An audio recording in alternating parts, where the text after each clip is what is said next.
انصاف داشته باشید، یکمی شرم و حیا داشته باشید. این که در مورد شیخ پردل صحبت کردن و من کلیپ رو دیدم، اما که زبان درازی بکنید به دعوتگری که از روزی که از دانشگاه اسلامی مدینه منوره فارغ شده تا امروز ریش خود و موی خود در راه دین سفید کرده، حماقت تا این اندازه، جهالت تا این اندازه.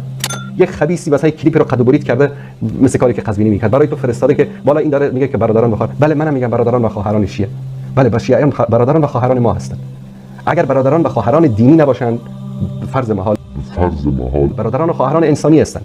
امشب ما جمع شدیم که تبدیل بشیم. لبیک یا حسین، لبیک یا حسین.